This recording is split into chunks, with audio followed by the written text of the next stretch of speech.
वन्दे गुरो श्रीचरणारविन्दम्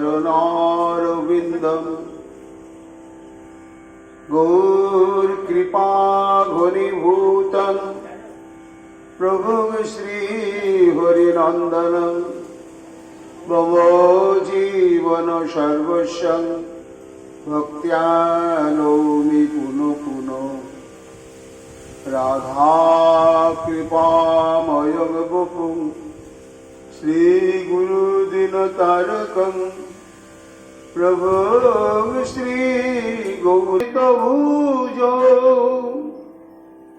कनकावदातो संकीर्तनैकपितरो कमलायताक्षो विश्वाम्भरो द्विजवरो जुगो धर्मपालो वन्दे जगत् प्रियकरो करुणाय अवतारो आनन्दलीलामय विग्रहाय हिमावदिव्यच्छविसुन्दराय तस्मै महाप्रेमरसप्रदाय चैतन्यचन्द्राय नमो नमस्ते। निरानन्दमिदं सर्वं प्रेमानन्दस्फुरीकृतं येन तं सततं वन्दे नित्यानन्दजगद्गुरुं श्री अद्वैत नमस्तुभ्यं कलिजनकृपानिधे गौरी प्रेम प्रदानाय श्री सीतापतये नमो लादिनी स्वरूपाय गौरांग सुहृदाय च भक्त शक्ति प्रदानाय गदाधर नमोस्तुते। प्रणमामि श्रीवासं तमाद्यं पंडितं मुदा श्रीगौरांग कृपापात्रं कीर्तनानन्दमानसम् गौरी प्रेमप्रदायैव सर्वत्र समदर्शिने नारायणसुताय च श्रीमन्नरहरये नमः। बर्हापीडभिरामं मृगमदतिलकं कुण्डलाक्रान्तगण्डं कञ्जाक्षं कुम्भकण्ठं श्वेतसुभगमुखं सादुर्नस्तवेनुं शैवं शन्तं त्रिभङ्गं रविकरो वसनभूषितं वैजयन्तं वन्दे वृन्दावनस्थयुवतिशतवृतं ब्रह्मो गोपालवेशं। नमो नलिननेत्राय वेणुवाद्यविनोदिने राधाधर सुधापानं शालिने गुणमालिने। हे कृष्ण करुणा सिन्धो दीनबन्धु जगत्पते गोपेश गोपिका कांत राधा कांत नमोस्तुते। मुखं करोति वाचालं पुंगुं लंघयति गिरिं यत्कृपातमहं वन्दे परमानन्दमाधवम्। तप्तो कांचन गौरांगी राधे वृंदावनेश्वरी वृषभानुसुते देवी तं नमामि हरिप्रिये। महाभावस्वरूपातं कृष्णप्रिया वरीयसी प्रेम भक्ति प्रदे देवी राधिका तं नमाम्यहम्। वन्दे नन्दव्रजस्थिरां पदरेणुविघ्नसो यशां हरिकथद्गीतं पुनाति भुवनत्रयम् चतुर्वदन ब्रह्मा दिवाहुरुपरोहरि अभालोचन शंभु भगवान वदराय जंग प्रभजन्तमनुपेतमपेत कृतं द्वैपायन विरह कातरयाजुहाव पुत्रिति तन्मयातया तरवयोभिनिदुष्टं सर्वभूत हृदय मणिमानतस्मै तमादिदेवं करुणानिधारम् कमालवदनं सीतावतारम् अपारो संसार समुद्र सेतुं भयामहे श्रीभागवत स्वरूपम् श्रुतां श्रुतं नित्यं ज्ञातां मुदा चिंततां भक्तश्चैतन्यचरितामृतम् वंशाकल्पतरुभ्यश्च कृपासिन्धुभ्येव च पतितानां पावनेभ्यो वैष्णवेभ्यो नमो नमो। जय रूप सनातन भट्ट रघुनाथ श्रीजीवी गोपाल भट्ट दासेर गुणाथ भक्ति भरे बंदी छय गोसाइर चरण जहाँ हইতে विघ्ननाशी अभीष्ट पूरण।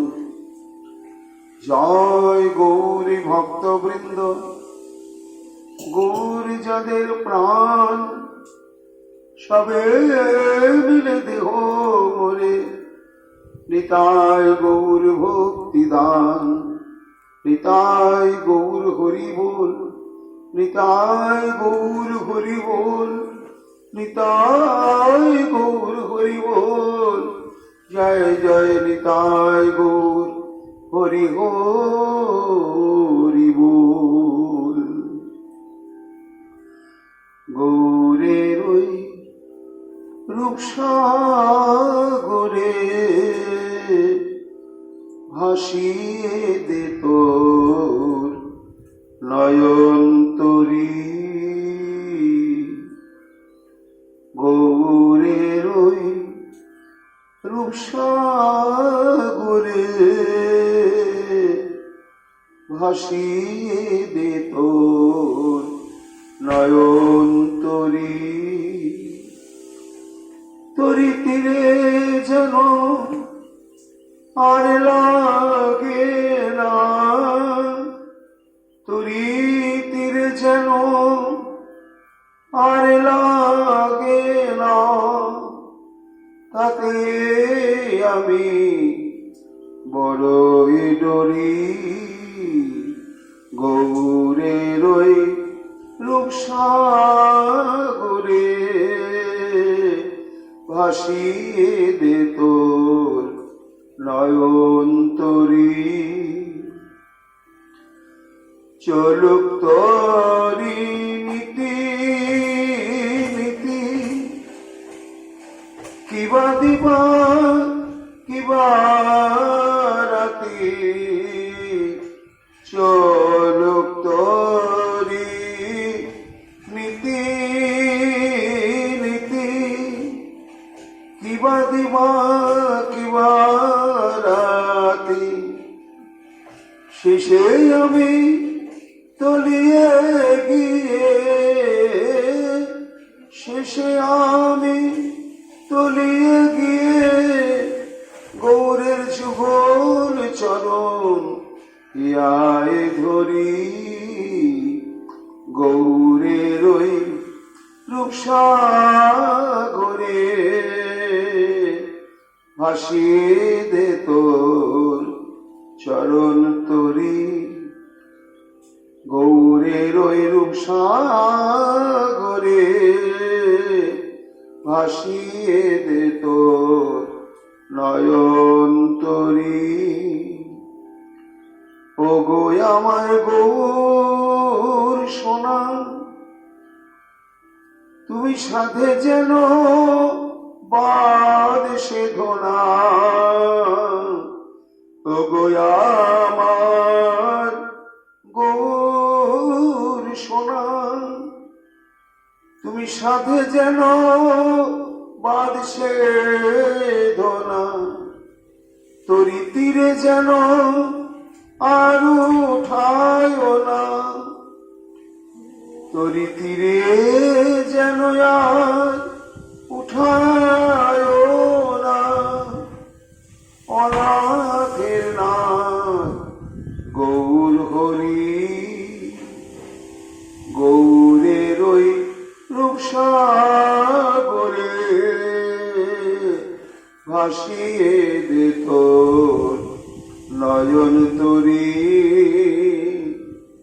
তরি তীরে যেন আর লাগে না, তীরে যেন আর লাগে না। তাকে আমি বড়ই ডরি, গৌরের ওই রূপসাগরে ভাসিয়ে দে তোর নয়ন তরি। জয় মহাপ্রভু সচিনন্দন, জয় নরহরি, প্রাণ গৌর হরি। হেন কালে নবদ্বীপে শ্রী ঈশ্বরপুরী, আইলেন অতি অলক্ষিত বেশ ধরি। কলিযুগ পাবন অবতার শ্রীকৃষ্ণ চৈতন্য মহাপ্রভুর পরম কৃপা ভাজন কৃষ্ণ দ্বৈপায়ন বেদব্যাস অবতার পরম পূজ্যপাদ শ্রীমৎ বৃন্দাবন দাস ঠাকুর তাঁর শ্রী শ্রী চৈতন্য ভাগবত গ্রন্থে আদি খণ্ডের সপ্তম অধ্যায়ে মহাপ্রভু যখন গারস্থ জীবন বরণ করে নিয়ে শ্রীধাম নবদ্বীপে বিদ্যা বিলাস আনন্দে প্রমত্ত রয়েছেন, সেই সময় পরম পূজ্যপাদ ঈশ্বরপুরী শুভাগমন হল নবদ্বীপে। সেই প্রসঙ্গ বৃন্দাবন দাস ঠাকুর বর্ণনা করছেন। শুনতে হবে মহাপ্রভুর কথা। শ্রী হরিকথা শ্রবণের দ্বারা সমস্ত প্রকার সাধন প্রচেষ্টা পূর্ণতা প্রাপ্ত হয় এবং সার্থক হয়। তার জন্য শ্রীমৎ ভাগবত বললেন,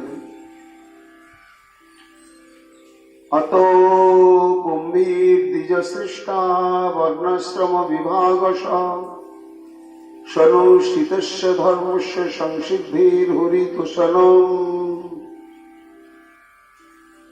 নৈমিষারণ্য তীর্থে এক সময় সনকাদি ঋষিবৃন্দ শ্রী সুত গোস্বামীর পক্ষে প্রশ্ন করেছিলেন যে মানুষ এই দেহ প্রাপ্তি, মানব জন্ম প্রাপ্তির মহান উদ্দেশ্য কি, এবং সেই উদ্দেশ্য সাধনের জন্য বেদ নানা প্রকার বিধি ধর্মানুষ্ঠানের নির্দেশ দিয়েছেন। সেই সমস্ত ধর্মানুষ্ঠানের যথাযথ আচরণ করলেই কি মানব জীবনের সার্থকতা? তার উত্তর দিতে গিয়ে পূজ্যপাদ সুত গোস্বামীপাদ বললেন যে, হে সনকাদি ঋষিবৃন্দ, বেদ নির্দেশিত যে সমস্ত ধর্ম অনুশীলন আমরা করে থাকি বা করা উচিত, অবশ্যই কর্তব্য সেটি হচ্ছে বর্ণ এবং আশ্রমোচিত ধর্ম। চারটি বর্ণ, ব্রাহ্মণ, ক্ষত্রিয়, বৈশ্য, শূদ্র। ব্রাহ্মণের ধর্মকর্ম কি, বৈশ্যের ধর্মকর্ম কি, ক্ষত্রিয়ের ধর্মকর্ম কি এবং শূদ্রের ধর্মকর্ম কি, বেদ বিস্তৃতভাবে তা বর্ণনা করে বিশ্লেষণ করে আচরণের জন্য নির্দেশ দিয়েছেন। তেমনি আবার চারটি আশ্রম রয়েছে। গারস্থাশ্রম, তার আগে ব্রহ্মচর্যাশ্রম, তারপরে হচ্ছে বানপ্রস্থ এবং সন্ন্যাসাশ্রম। তা আমরা যখন এই ব্রহ্মচর্যাশ্রমে অবস্থান করব, তখন কি কি ধর্মানুষ্ঠান আমাদের আচরণ করতে হবে, তেমনি গারস্থ জীবনে, বানপ্রস্থ এবং সন্ন্যাস জীবনে বেদ বিস্তৃতভাবে বলে দিয়েছে। কিন্তু হে সনকাদিবৃন্দ, এই মানব জন্মের বা জীবনের এই সমস্ত বেদ নির্দেশিত অনুষ্ঠান যদি কেবলমাত্র কর্তব্য জ্ঞানে অনুষ্ঠিত হয়, তাহলে তার সম্যক ফল প্রাপ্তি হয় না। কেন না? সমস্ত ধর্মানুষ্ঠানের একটাই উদ্দেশ্য, সেটি হচ্ছে সংসিদ্ধির হরিতোষণম। জগৎ পিতা শ্রী ভগবান, যিনি মূল স্রষ্টা, তমেব মাতা চ পিতা তমেব বন্ধুশ্চ সখা, সেই সর্বকারণের কারণ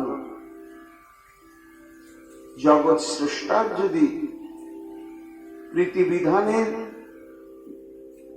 কোন উদ্দেশ্য না থাকে, তাহলে যতই নিষ্ঠা সহকারে এই সমস্ত ধর্মানুষ্ঠান আচরণ করা হোক, অনুশীলন করা হোক, তাতে যথার্থ ফল প্রাপ্ত হওয়া যায় না। এই জন্য মানব জীবনের সমস্ত প্রকার ধর্মানুষ্ঠানের একটাই উদ্দেশ্য হবে, সেটি হচ্ছে হরিতোষণম। জগৎ স্রষ্টা, যিনি সৃষ্টির মূলীভূত কারণ, তারই সম্যক প্রীতিবিধানের দিকে লক্ষ্য রেখে আমাদের ধর্মানুষ্ঠান করতে হবে। তা যদি করা না যায়, তাহলে সেটি কেবলমাত্র ব্যর্থ পরিশ্রম ছাড়া কিছুই না। এইবার সর্বকর্মের দ্বারা শ্রী ভগবানের সন্তুষ্টি সহজভাবে কিসে হয়, আবার প্রশ্ন করলেন সনকাদিবৃন্দ। তার উত্তর দিতে গিয়ে সুত গোস্বামীপাদ বললেন, হে ঋষিগণ, তস্মাদেকেন বপুষা ভগবান সাক্ষতাঙ্গপতি শ্রোতব্য কীর্তিতব্যস্য ধ্যেয় পূজ্যস্য নিত্যদা।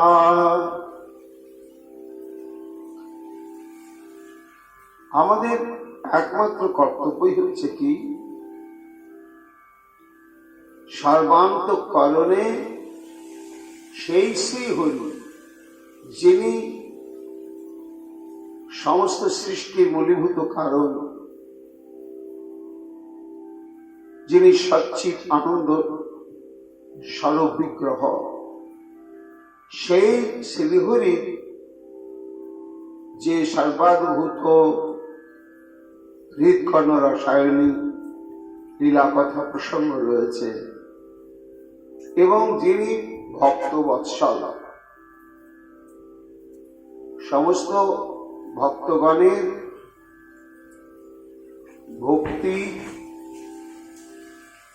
ভক্তি সাধনায় যিনি বশ্যতা স্বীকার করেন, সেই ভক্ত বৎসল সত্যতাঙ্গপতি শ্রী ভগবানের প্রসঙ্গই শ্রোতব্য কীর্তিতব্যস্য ধ্যেয় পূজ্যস্য নিত্যদা। সমস্ত ধর্মানুষ্ঠানের মহান উদ্দেশ্যই হচ্ছে ভগবানের প্রীতি সাধন, আর এই প্রীতি সাধনের সহজতম উপায় হচ্ছে তার কথা শ্রবণ, কীর্তন, স্মরণ এবং তার আরাধনা বা পূজা। এর দ্বারাই এই মানব জীবনের সার্থকতা। যার জন্য বৃন্দাবন দাস ঠাকুর এই কলিযুগে শ্রী চৈতন্য ভাগবত প্রসঙ্গে শ্রীমন মহাপ্রভুর লীলা কথা জগতের কল্যাণ সাধনের জন্য, শ্রবণ কীর্তনের জন্য তিনি ধারাবাহিকভাবে বর্ণনা করে চলেছেন। তাই এইভাবে যখন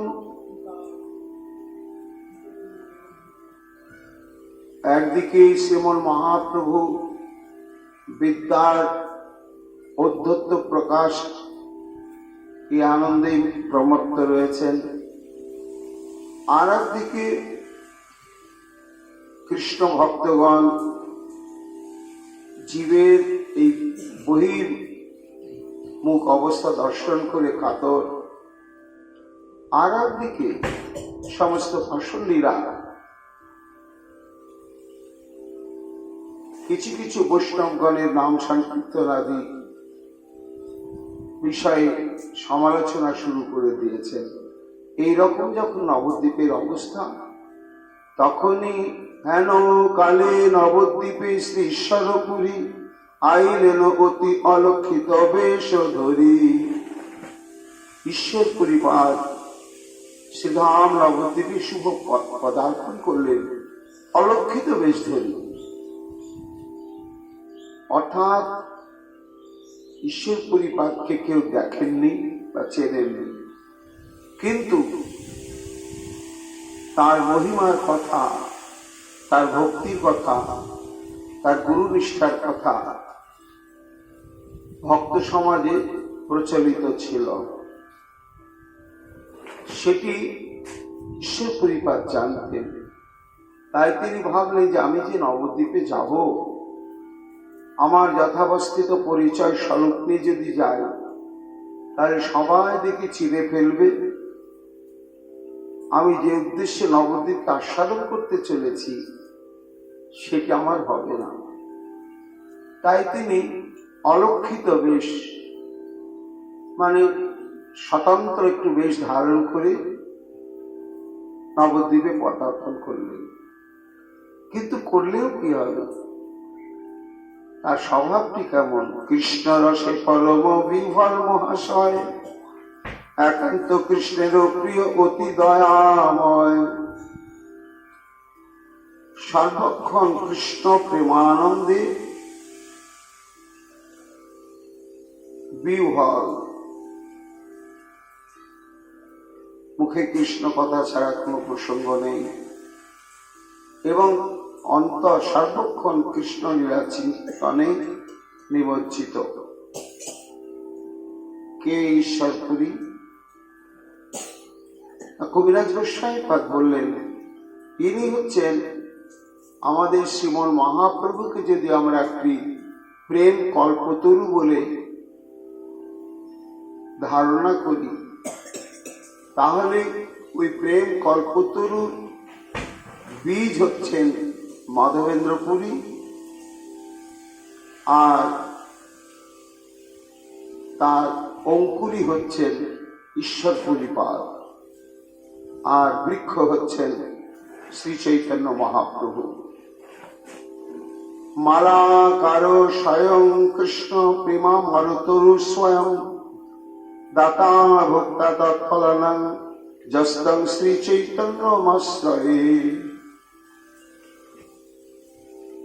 কবিরাজ গোস্বামী পাদ বলছেন যে মহাপ্রভু নিজেই হচ্ছেন অদ্ভুত একটি প্রেম কল্পতরু, আবার নিজেই মালাকার। মালাকার শব্দ হচ্ছে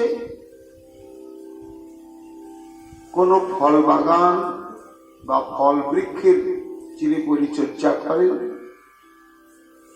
এবং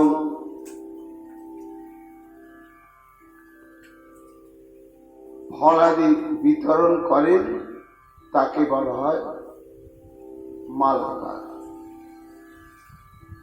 তা এই অলৌকিক মালাকার শ্রী চৈতন্য মহাপ্রভু কেন না নিজেই হচ্ছেন বৃক্ষ, আবার নিজেই হচ্ছেন মালাকার। সেই বৃক্ষের যে ফল কৃষ্ণ প্রেমামৃত ফল, নিজেই আস্বাদক আবার নিজেই বিতরণকারী।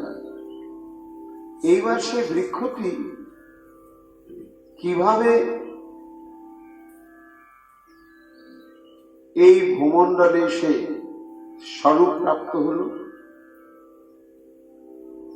প্রভু কহে আমি বিশ্বম্ভর নাম ধরি, নাম সার্থক হয় যদি প্রেমে বিশ্বে ধরি। মহাপ্রভুর এক নাম হচ্ছে বিশ্বম্ভর। তা বিশ্বম্ভর মানে সমগ্র বিশ্বকে যিনি ভরণ এবং পোষণ করেন, তিনি হচ্ছেন বিশ্বম্ভর। তা মহাপ্রভু নিজে নিজে চিন্তা করছেন যে আমি তো বিশ্বকে ভরণ পোষণ করবার জন্য এসেছি,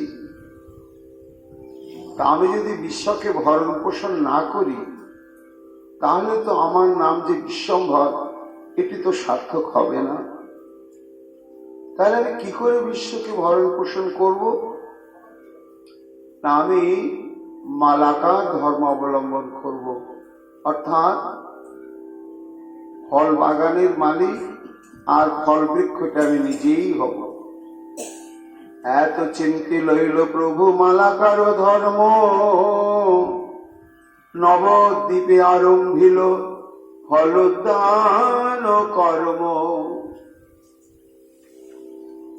না সেই কল্পতরু, প্রেম ফলের যে কল্পতরু, সেটি কোথায় তিনি চাষ করবেন? না তার উপযুক্ত স্থানই হল নবদ্বীপ। নটি ভক্তি যেখানে মূর্তিমন্ত অবস্থায় বিরাজ করছেন, সেই বীজটাকে জয় শ্রী মাধবেন্দ্র পুরী কৃষ্ণ প্রেমপুর, ভক্তি কল্প তরুর কেহ প্রথম অঙ্কুর। এই যে ঈশ্বর পরিপাদ আজকে শ্রীধাম নবদ্বীপে শুভ পদার্পণ করলেন, তার পরিচয় সম্পর্কে শ্রী চৈতন্য মহাপ্রভুর জীবনে এই গুরুবর্গের ভূমিকা কি, এই নিয়ে কবিরাজ গোস্বামী পাদের যে ভাবনা, সেটি আমরা বলছি এখানে। তা সেই অঙ্কুর উদ্গম হবে যার থেকে, সেই বৃষ্টি হচ্ছে মাধবেন্দ্রপুরী। কেন না মাধ্বাচার্য সম্প্রদায়ের পরম্পরাতে এই প্রেমের প্রথম অঙ্কুর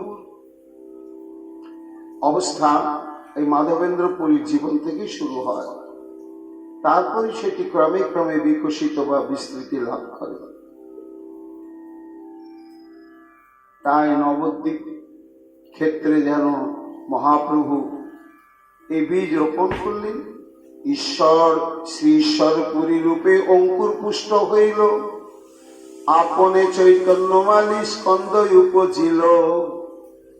কবিরাজ গোস্বামী পাদ বলছেন বীজ স্বরূপ হচ্ছেন মাধবেন্দ্রপুরী, আর সেই বীজ থেকে অঙ্কুরটি হচ্ছে ঈশ্বর পরিপাদ।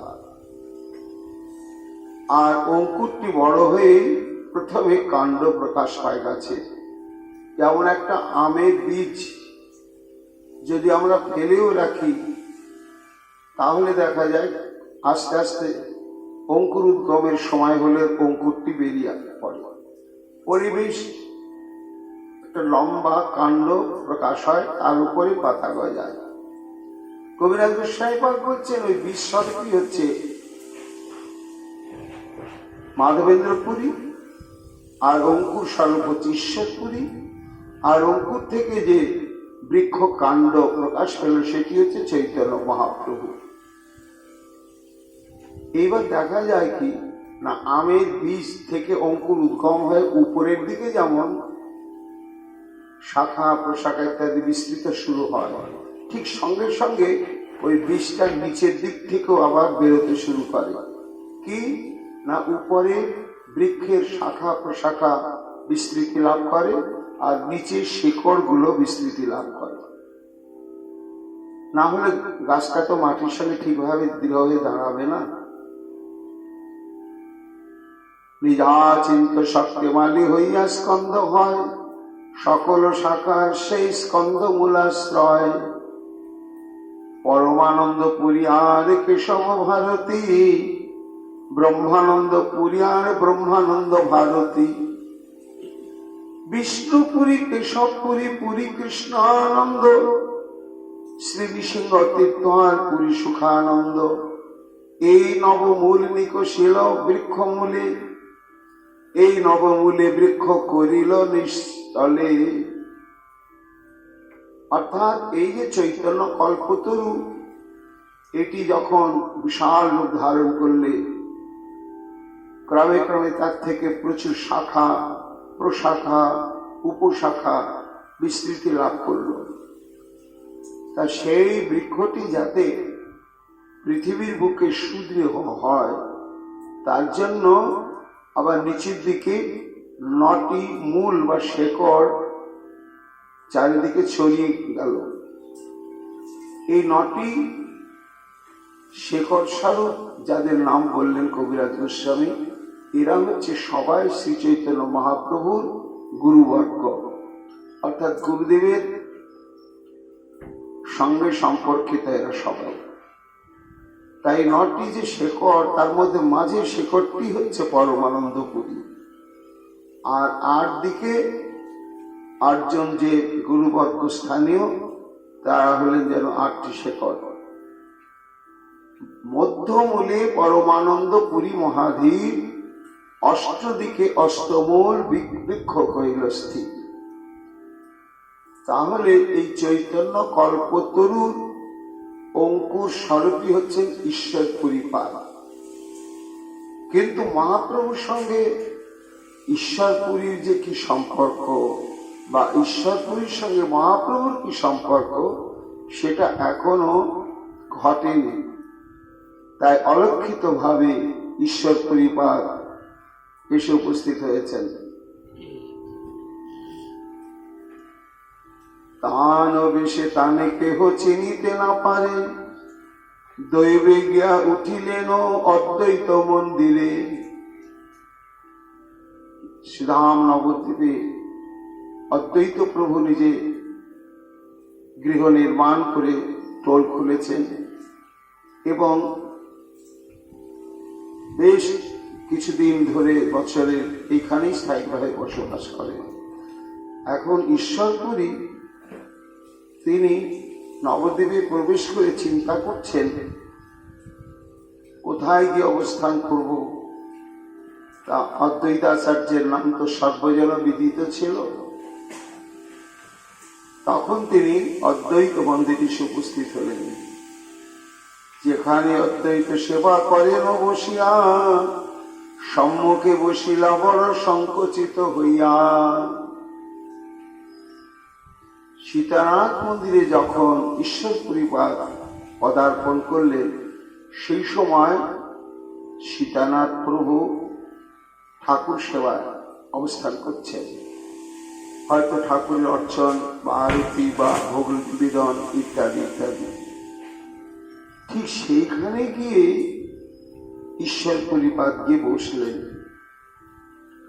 বৈষ্ণবের তেজ বৈষ্ণবেতে না লুকায়, পুন পুন অদ্বৈত তাহান পানে চায়।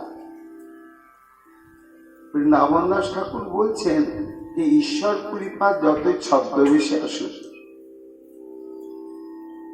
যেমন প্রবাদ রয়েছে যে মৃগ নাভি কস্তুরী, তাকে যদি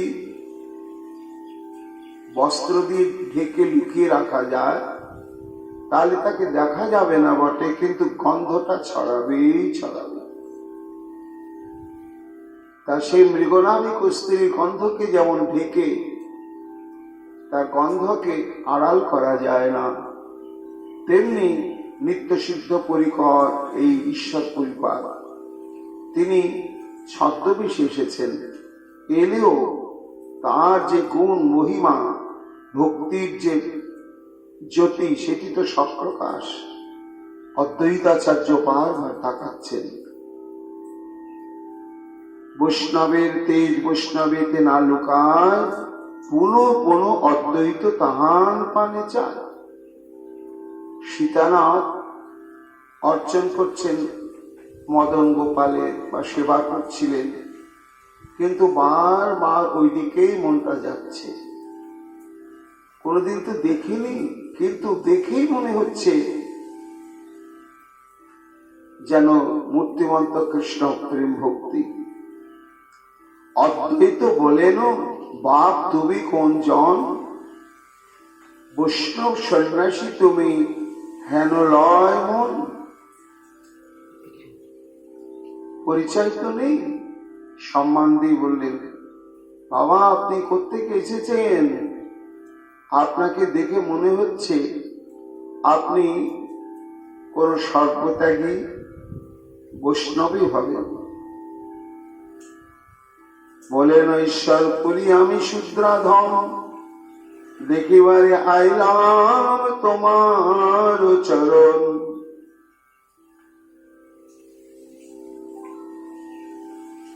তখন ঈশ্বর পরিপাত বললেন, হে আচার্যদেব, আমি অত্যন্ত সাধারণ একজন শূদ্রাধম। শূদ্রাধম কি ছিলেন ঈশ্বর পরিপাত? না, তিনি জন্মসূত্রে ব্রাহ্মণ শরীর ছিলেন। কিন্তু এই যে বৈষ্ণবের দীনতা,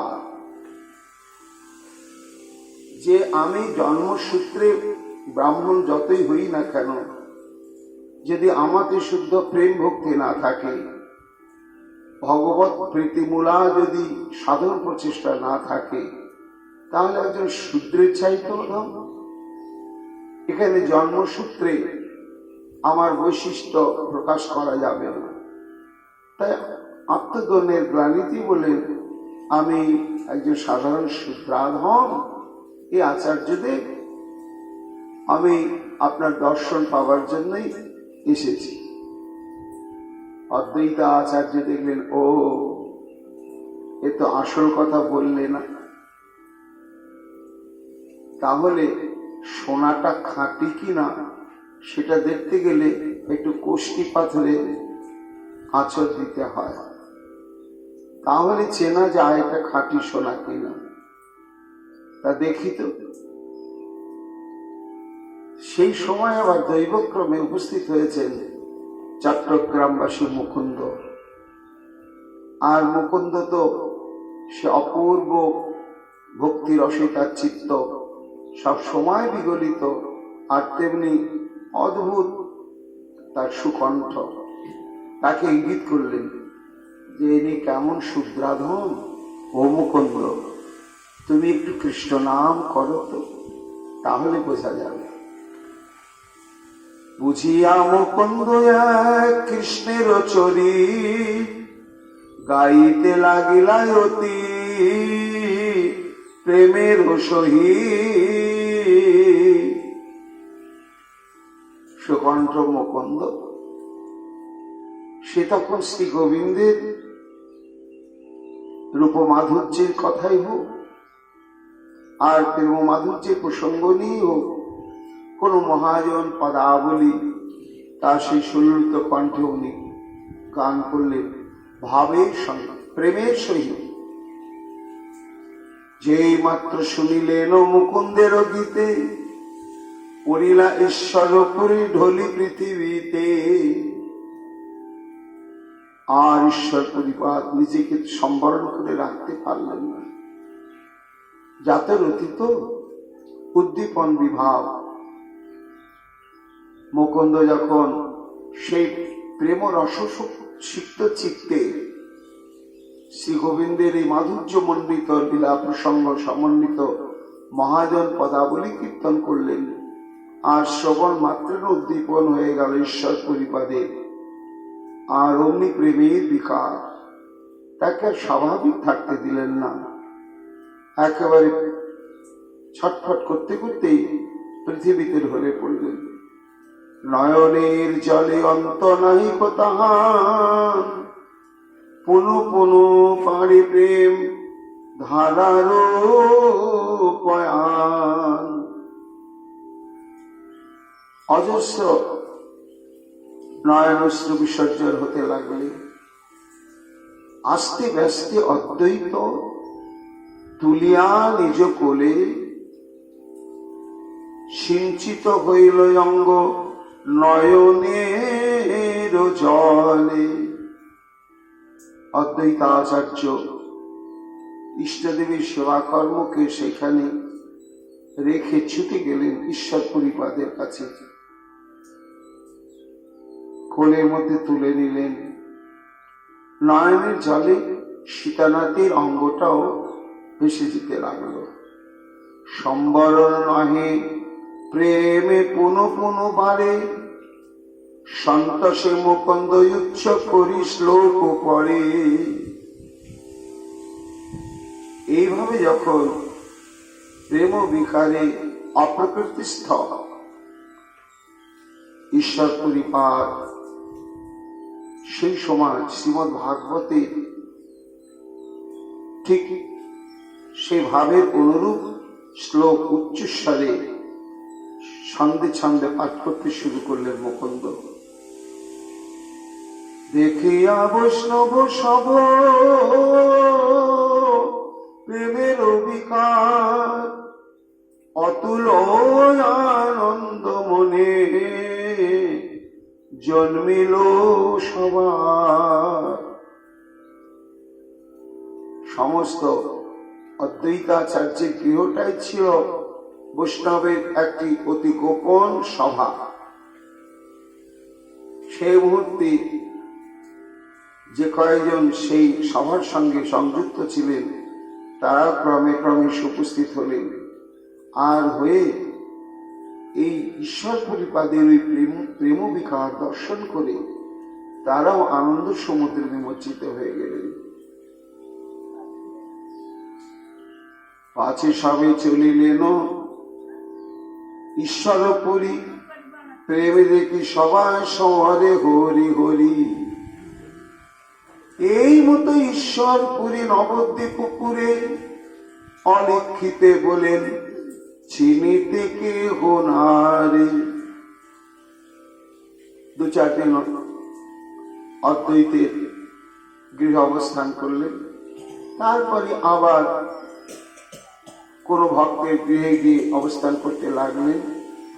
এইভাবে শ্রীধাম নবদ্বীপে ঈশ্বরপুরীপাদ আপন সানুভাবানন্দে বিভোর হয়ে ভক্তগৃহে অবস্থান করছেন।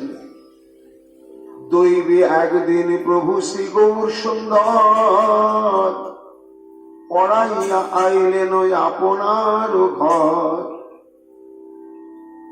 পথে দেখা হইল ঈশ্বরপুরীর সনে, ভৃত্তে দেখি প্রভু নমস্করিলা আপনে।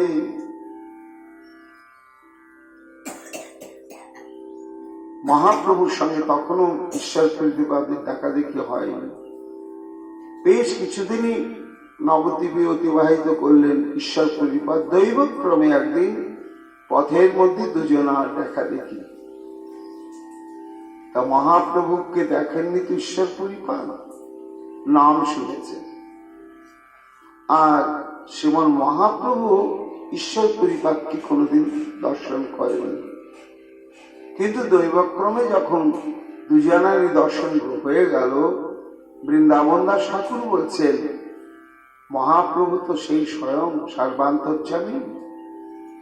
ভৃত্তে দেখি প্রভু নমস্করিলা আপনে। এখানে কে ভৃত্য কে প্রভু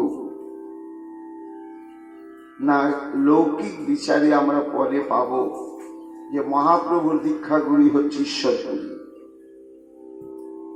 এটা হচ্ছে লৌকিক বিচারের কথা, কিন্তু তত্ত্বের বিচারের কথা কি না, শ্রী চৈতন্য মহাপ্রভু হচ্ছেন পূর্ণ ব্রহ্ম সনাতন পরতত্ত্ব বিশেষ। তিনি পরমেশ্বর। আর তার যত পিতা মাতা গুরুবর্গ এরা সবাই কিন্তু সেই পরমেশ্বরের ভক্ত। লীলা সহায়তা করবার জন্য, বাৎসল্য প্রেম প্রকাশ করবার জন্য পিতা মাতা গুরু বা গুরুস্থানীয় এই সম্বন্ধ নিয়ে লীলায় প্রকটিত হন। কিন্তু আদতেই কি কেউ স্বয়ং ভগবানের প্রণম্য থাকতে পারে? তা থাকতে পারে না। তারাও ভগবানেরই দাস বা সেবক, ভগবানের পিতার্থে গুরু সেজে, পিতা মাতা সেজে শ্রী ভগবানের সেবা করে চলেছেন। এই জন্য বৃন্দাবন দাস ঠাকুর বলছেন যে মহাপ্রভু ঈশ্বর পরিপাককে দেখেই চিনতে পারলেন। কি চিনতে পারলেন? যে এর সঙ্গে আমার জীবনে চিরকালের সম্পর্ক স্থাপন হবে। অতি অনর্বচনীয় ঠাকুর সুন্দর, সর্বমতে সর্ববিলক্ষণ গুণধর। আর ঈশ্বর পরিপাদ মহাপ্রভুকে কখনোই দেখেননি।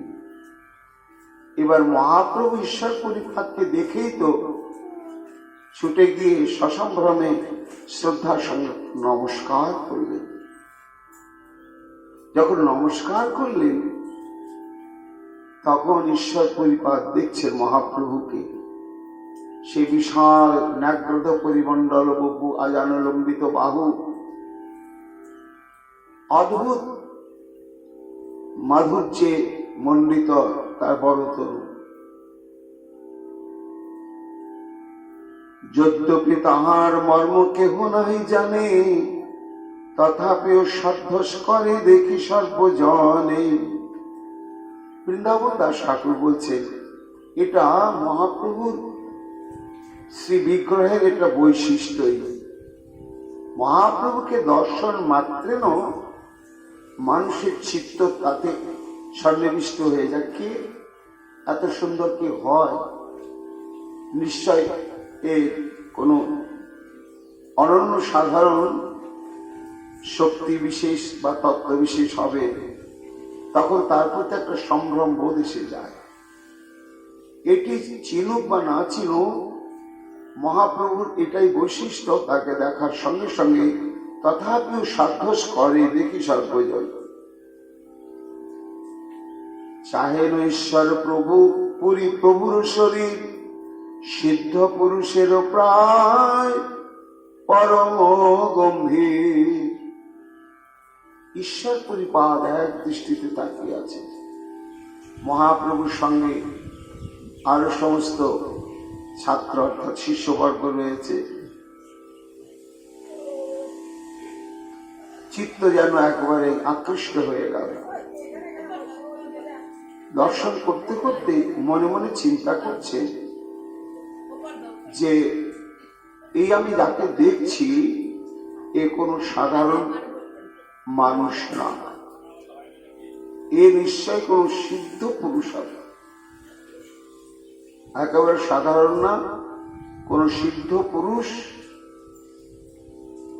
কোন মহান উদ্দেশ্য সাধনের জন্যই এই শ্রীধাম নবদ্বীপে অবতীর্ণ হয়েছেন। তা বস্তু ধর্ম তো চুপ করে থাকবে না। ঈশ্বর পরিপাদের যেমন ভক্তির ছটা সপ্রকাশ, তেমনি শ্রী চৈতন্য মহাপ্রভুর যে ভগবত্তা সত্তা সেটি সপ্রকাশ। জিজ্ঞাসেন তোমার নাম কি বিপ্রভা? যখন মহাপ্রভু প্রণাম করে একটু কাছাকাছি দাঁড়িয়েছেন তখন তার দিকে তাকিয়ে অত্যন্ত প্রীতির সঙ্গে ঈশ্বর পরিপাদ জিজ্ঞাসা করছেন, তোমার নাম কি গো বাবা? কি পুঁথি পড়াও? পড়ো কোন স্থানে ঘর? তুমি কোন বিষয়ের উপরে অধ্যাপনা করো? এবং এই নবদ্বীপে কোন দিকে তোমার ঘর? মহাপ্রভু আর কিচ্ছুই বললেন না, সসম্ভ্রমে মাথাটা নিচু করে থাকলেন। এইবার মহাপ্রভুর সঙ্গে যারা ছিলেন তারা তখন বললেন যে একে আপনি তো জানেন না, হয়তো আপনি নবদ্বীপে বহিরাগত নতুন এসেছেন। শেষে সবে বলিলেন, নিমাই পণ্ডিত, ও তুমি সে, বলিয়া বড় হইলা হরষী। সঙ্গে যে সমস্ত শিষ্যবৃন্দ ছিল তারা বললেন, বাবা এই নিমাই পণ্ডিত। তা মহাপ্রভুর নাম তো শুনেছেন, ঈশ্বর পরিপাদ। ও হো হো, তুমি সেই নিমাই পণ্ডিত? আহা, আমার বড় ভাগ্য যে তোমার সঙ্গে আমার দেখা হয়ে গেল বাবা। ভিক্ষা নিমন্ত্রণ প্রভু করিলেন তানে, মহাদরে গৃহে লই চলিলায়াপনে। আর মহাপ্রভু তো বিবাহের পরে সাধু সন্ত বৈষ্ণব ত্যাগী মহাত্মাদের দর্শন করলে তেমনি ঘরে নিয়ে গিয়ে প্রসাদ পাওয়াতেন। এটা আমরা পরে জানতে পারবো। এটা মহাপ্রভুর একটা নিশ্চিত নিয়মই ছিল যতদিন তিনি গারস্থ লীলায় ছিলেন। আর তার মধ্যে তিনি চিনতেই তো পেরেছেন, কিন্তু ধরা দিচ্ছেন না তিনি আমার সেই দীক্ষা গুরুদেব রূপে এবার লীলা বিস্তার করবেন। তাই নিমন্ত্রণ করলেন, শ্রীপাদ চলুন কৃপা করে। মহাদরে গৃহে লই চলিলা আপনে, কৃষ্ণের নৈবেদ্য সূচি করিলেন গিয়া, ভিক্ষা করি বিষ্ণু গৃহে বসিলায় আসিয়া। ঈশ্বর পরিপাতকে সঙ্গে করে নিয়ে মহাপ্রভুর আনন্দ ধরে না। মা মা মা দেখো, আমি একজন পরম বৈষ্ণব দর্শন পেয়েছি, আমি তাকে নিয়ে এলাম প্রসাদ পাওয়ানোর জন্য। মাও দণ্ডবত প্রণাম করলেন, যথাবিহিত ভাবে বসতে প্রদান করলেন। তারপরে রন্ধনাদি সমাপ্ত হয়ে যখন ভোগ নিবেদন হয়ে গেল, তখন যথাস্থানে ওই শিষ্য পরিপাতকে প্রসাদাদি পাওয়ানোর পরে এইবার মহাপ্রভুর সঙ্গে এসে বসলেন। কহিতে কৃষ্ণের প্রস্তাব সব কহিতে লাগিলা, কহিতে কৃষ্ণের কথায় অবশ হইলা। মহাপ্রভুকে দর্শন মাত্রেন ঈশ্বর পরিপাদের উদ্দীপন হচ্ছে সর্বক্ষণ কৃষ্ণ প্রসঙ্গে, আর অন্য কোনো তার পূর্বাশ্রমের কথা, তার নিজের পরিচয়ের কথা, কেন নবদ্বীপে এসেছেন, তার শারীরিক কুশল কিনা, কোনো জাগতিক কোনো প্রশ্ন নেই, কথা আরম্ভ হলো না। ওই যে কোন একটি শ্রীমদ ভাগবতের শ্লোক নিজেই আবৃত্তি করে সেই প্রসঙ্গেই তখন আলোচনা শুরু হয়ে গেল। অপূর্ব প্রেমের ধারা দেখিয়া সন্তোষ, না প্রকাশে আপনা লোকের দীন দোষ। মাস কত গোপীনাথ আচার্যের ঘরে, রহিলা ঈশ্বরপুরী নবদ্বীপ পুরী। তারপরে এক স্থানে এক ভক্তের গৃহে অবস্থান করেন না, ক্রমে ক্রমে পরিচয় হয়ে গিয়েছে অনেক বৈষ্ণবের সঙ্গে। এইবার আজ এই বৈষ্ণবের ঘরেতে, কাল সেই বৈষ্ণবের ঘরেতে, এইভাবে তিনি নবদ্বীপে অবস্থান করছেন বেশ কিছুদিন থেকে। তবে বড়ই উল্লসিত দেখিতে তাহানে, প্রভু দেখিতে নিত্য চলে নয়াপনে। বৃন্দাবন দাস ঠাকুর বলছেন, ঈশ্বর পরিপাত সর্বক্ষণ কৃষ্ণ কথা নিয়ে থাকেন, যেখানেই থাকেন। কিন্তু প্রথম যেদিন দর্শন হলো মহাপ্রভুর সঙ্গে আর প্রথম ঘরে নিয়ে সে দীক্ষা প্রদান করলেন, সেই দিন থেকে আরম্ভ হয়ে গেল নিত্য দর্শন সাক্ষাৎকার। কোথায় ঈশ্বরপুরী থাকেন, আজকে কোথায় রয়েছেন, কার বাড়িতে রয়েছেন, সময় করে মহাপ্রভু একবার সেখানে গিয়ে তাকে দণ্ডবোধ করা, তার সঙ্গে বসে কিছুক্ষণ ইষ্টপুষ্টি করা, আবার চলে আসা। আবার আজকে কোথায় আছেন, অমুক ভক্তের ঘরে, সেখানে গিয়ে দেখা করে। প্রভু দেখিতে নিত্য চলেন আপনে, গদাধর পণ্ডিতের দেখি প্রেম জল, বড় প্রীতবাসে তানে বৈষ্ণব সকল। ক্রমে ক্রমে ভক্তির যেন ক্রমবিকাশ করতে শুরু করলো শ্রীধাম নবদ্বীপে। অদ্বৈত সবাই মুকুন্দ যেমন একটি চরিত্র, ঠিক ওই মুকুন্দর বয়সেই আর একজন নবীন বৈষ্ণব এসে সম্মিলিত হলেন। তিনি হচ্ছে মাধবাচার্য নন্দন গদাধর পণ্ডিত। ত্যাগ বৈরাগ্যের দিক থেকে অতুলনীয়, জন্ম থেকেই তার এই সংসার বিষয়ের প্রতি একেবারে আসক্তি নেই। আর জাতুরতি, মুকুন্দ যেমন নাম সংকীর্তন করতে শুরু করলে প্রেমাপ্লুত হয়ে যান, ঠিক গদাধর পণ্ডিত তাই। দৈবক্রমে এই গদাধর পণ্ডিতের সঙ্গে ঈশ্বর পরিপাদের দেখা দেখি হয়ে গেল। গদাধর পণ্ডিতের দেখি প্রেম জল, বড় প্রীতবাসে তানে বৈষ্ণব সকল। শিশু হইতে সংসারে বিরক্ত বড় মনে, ঈশ্বর প্রিয় স্নেহ করেন তাহারে। বৃন্দাবন দাস ঠাকুর বলছেন, ঈশ্বর পরিপাদের সঙ্গে এই গদাধর পণ্ডিতের একটু ঘনিষ্ঠ সম্পর্কই হয়ে গেল। মাঝে মাঝে ডেকে পাঠান, গদাধর তুমি এসো, তোমাকে খুব ভালো লাগে, তোমার সঙ্গে শাস্ত্র আলোচনা করতে ইচ্ছা করে, এবং আমি একখানা গ্রন্থ লিখেছি, আমার ইচ্ছা সেটা আমি তোমাকে পড়াবো। শিশু হইতে সংসারে বিরক্ত বড় মনে, ঈশ্বর প্রিয় স্নেহ করেন তাহারে। গদাধর পণ্ডিতের আপনার কৃত, পুঁথি পড়ায়েন নাম কৃষ্ণ লীলামৃত। ঈশ্বর পরিপাদ একখানি গ্রন্থ নিজের হাতে লিখেছিলেন। সে গ্রন্থখানা এখনো পাওয়া যায় কিনা জানি না। সে গ্রন্থের নাম হচ্ছে কৃষ্ণ লীলামৃত, সংস্কৃত ভাষায়।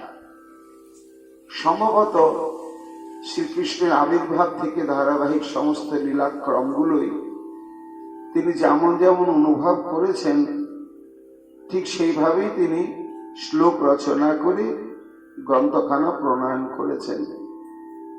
তার ইচ্ছা যে যোগ্য আধার পেলে এই গ্রন্থটা আমি তাকে পড়াতাম এবং গ্রন্থের প্রতিপাদ্য বিষয়টি তাকে আমি ভালো করে বুঝিয়ে বলতাম, তারপরে সেও সমাজে এই গ্রন্থ প্রচার করত, আর গ্রন্থের যে প্রতিপাদ্য লীলা প্রসঙ্গ সেটি ভক্তের সেবায় লাগত।